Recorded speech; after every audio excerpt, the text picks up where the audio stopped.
శ్రీమాత్రే నమః. అందరికీ నమస్కారం అండి. ఈ వీడియోలో ఈరోజు పంచాంగ వివరాల గురించి తెలుసుకుందాం. 2026 మే 18 సోమవారం. స్వస్తి శ్రీ చాంద్రమాన శ్రీ పరాభవనామ సంవత్సరం ఉత్తరాయణం గ్రీష్మ ఋతువు అధిక జ్యేష్ఠ మాసం శుక్లపక్షం విద్యా తిథి. ఈ రోజు సూర్యోదయం ఉదయం 5:31 వరకు ఉంది. సూర్యాస్తమయం సాయంత్రం 6:21 వరకు ఉంది. ఈ రోజు విద్యా తిథి రోహిణి నక్షత్రం ఉందండి. విద్యా తిథి రాత్రి 9:10 వరకు ఉంది. తదుపరి తదియా తిథి వస్తుంది. రోహిణి నక్షత్రం మధ్యాహ్నం 2:32 వరకు ఉంది. తదుపరి మృగశిర నక్షత్రం వస్తుంది. యోగం సుకర్మ రాత్రి 1:25 వరకు ఉంది. తదుపరి ధృతి కరణం బాలువ ఉదయం 10:20 వరకు ఉంది. తదుపరి కౌలువ రాత్రి 9:11 వరకు ఉంది. తదుపరి తైతుల బ్రహ్మ ముహూర్తం తెల్లవారుజామున 4:10 నుండి 4:58 వరకు ఉంది. అభిజిత్ ముహూర్తం ఉదయం 11:46 నుండి 12:38 వరకు ఉంది.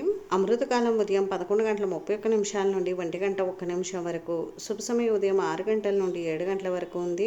వర్జం ఉదయం 7:07 నుండి 8:36 వరకు ఉంది. తిరిగి తదుపరి వర్జం రాత్రి 7:43 నుండి 9:12 వరకు ఉంది.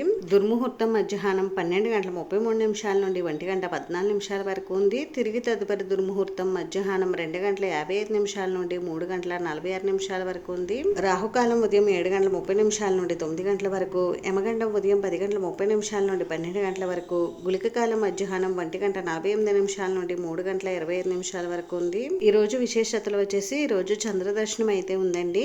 ఈ రోజు మంచి రోజా కాదా అని అంటే ఈ రోజు మంచి రోజేనండి. అయితే మనకి అధిక జ్యేష్ఠ మాసం ప్రారంభమైంది కాబట్టి వివాహం, గృహప్రవేశం, శంకుస్థాపన లాంటి శుభకార్యాలు కాకుండా చిన్న చిన్న శుభకార్యాలు నిర్వహించుకోవడానికి ఈ రోజు అనుకూలంగా అయితే ఉంది. ఇది ఈ రోజు పంచాంగ వివరాలు అయితే. వీడియో మీకు నచ్చితే ప్లీజ్ లైక్ చేసి షేర్ చేసి సబ్స్క్రైబ్ చేసుకోండి.